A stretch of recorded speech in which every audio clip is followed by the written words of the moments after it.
So guys, today we're going to be talking about everything that we currently know that is coming inside of Act 2 here in Revenant. We're currently 15 days away from that release, and in the upcoming weeks we're probably going to get some more information about this act, but today I just wanted to cover everything that we currently know and just compile all that into one video here for you guys today. But before we get into it, as always, if you're going to enjoy this video or find it helpful, if you could leave a like and subscribe to the channel, I would very much appreciate it. And with all that being said, let's just jump into today's video. Starting off here with the release date of Act 2, which should be the 19th of November. So about 2 weeks away now, roughly, from the time of this video going live. You can check that here in the Battle Pass, actually, if you come over to the Season Pass page. Right down here, you can see Act 2 releases in 15 days as of the time of recording this video. But you can go into the game now and just check this whenever you are watching this video to check how long you have until the next act drops. Now, in terms of what actual content we'll be seeing inside of this act, obviously we'll get an addition to the Season Pass here, which will take us all the way up to ranks 150. So all of these rewards will be available, including the catalyst for the brand new exotic Season Pass weapon, which will be very interesting to see what that actually does. And then alongside that, we should also be seeing an additional row of artifact perks being added to the bottom of our currently available artifacts. Don't know what they're going to be about, but going off of what artifact perks came in with episode 1, they were pretty darn strong, so going to be very exciting to see what those end up being. Maybe more stasis artifacts, or maybe some like void or arc additions would be quite nice as well. Moving on to some other stuff though, let's talk about the actual new activity coming with this act, which we can actually get a preview of the name here inside of the tonic capsule. So if you go all the way to the bottom to your reagents, you can see that these 5 right here are already available within the game. But then the next reagent here, the Tomb Flake, actually comes from an activity called Tomb of Elders. This is the activity that was teased about inside of the last developer livestream. They said that it would be a returning activity from Destiny's past, and it seems to be that that activity is in fact the Prison of Elders. But this time they just renamed it to the Tomb of Elders, most likely because of the state that it's been left in after the Forsaken expansion. Now, for those who don't know what Prison of Elders actually was, it was a free-player activity that launched with the House of Wolves expansion back inside of Destiny 1, and it was the main activity that you were playing during that expansion because there was no raid that actually launched with House of Wolves.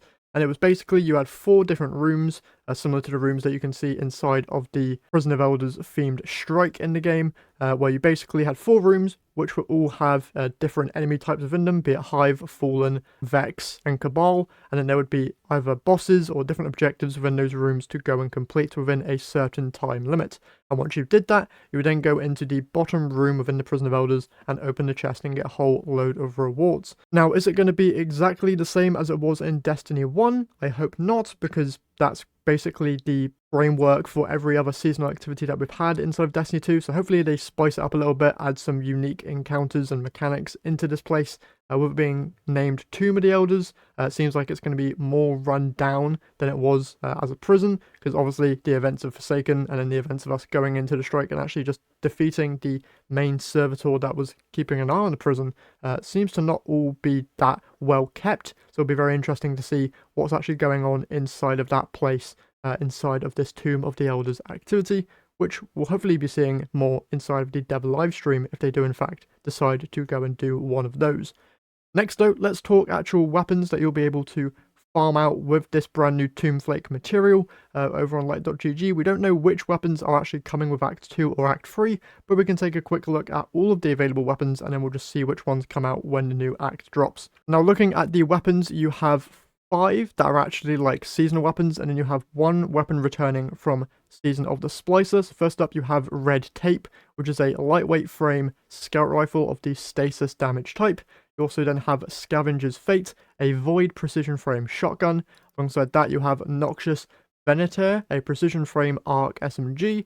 And then finally you have Heretic's Favor, a stasis heavy rocket launcher. And then for the returning weapon from Season of the Splicer, you do have the Grid Skipper, which is a rapid fire frame void pulse rifle. I've already made a video breaking down all these perks and which ones you should be looking out for, so go and find that video linked in the description. And those are just the weapons you'll be getting from the main seasonal activity, but also inside of this act we should also be seeing the return of Iron Banner and the Dawning. So we'll quickly go over the weapons that can be found inside of those, as well as the armor sets as well.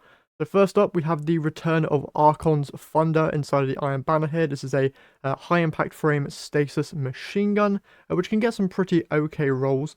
Then you also have the main weapon, which people are going to be farming out for with Iron Banner's return, that being Tinash's Mastery, probably saying that wrong, but this is the first actual stasis damage type rocket assisted frame sidearm, and it can get chill clip, so it's going to be probably one of the best weapons in the game, just hands down, because rocket frame sidearms are really, really good.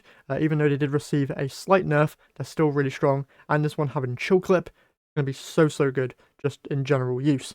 And then finally, let's talk about the brand new Dawning weapon coming with, I'm guessing, Act 2, because this Act should be going all the way through December, so if the Dawning doesn't come out with this Act, I'll be very surprised. But yeah, the new weapon for the Dawning this year is called Mistral Lift. This is a Void Adaptive Burst Linear Fusion Rifle in the heavy slot, and this thing can actually get some really interesting perks, stuff like Withering Gaze Bait and Switch, but then you've also got Clown Cartridge in that first column as well, Reconstruction, so just a very good weapon overall, and one that you should definitely be keeping an eye out when Dawning returns. Now though, let's quickly talk the armor sets that are also going to be coming with these events. First, Iron Banner. This one's been shown off quite a bit, and you can actually take a look at it inside of collections as well. But you have all three sets here. You've got the Titan on the left, Warlock in the middle, and the Hunter on the right.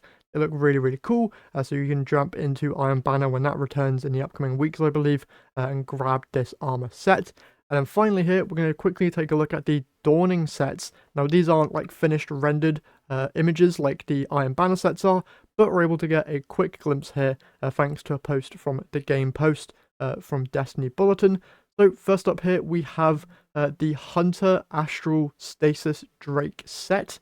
It looks really cool, very dragon themed, dragon stasis-y kind of wyvern looking set. The cloak is like wings. I don't know if it's going to be that white effect. That's probably just placeholder, but looks really cool.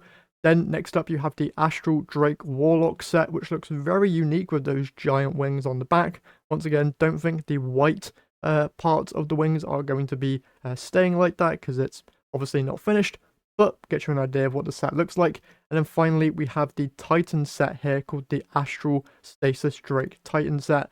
Once again, looks really cool. Love the wings. Hopefully we'll see a trailer soon about the Dawning and a preview of these armor sets and the weapon in action. And yeah, that's basically everything for Act 2 that we currently know so far. Obviously we should be receiving hopefully a developer live stream going more in depth on all this stuff, maybe giving us a finished look at the Dawning armor sets and weapons, maybe even a mention or some preview gameplay of the Tomb of Elders activity. But yeah, once we know any more information, I'll be sure to keep you guys updated. So make sure that you stay subscribed to the channel so you do not miss any of that content. But with that being said, that is all that I have for you guys today in this video. So hopefully you guys have enjoyed, and I will catch you guys in the next one.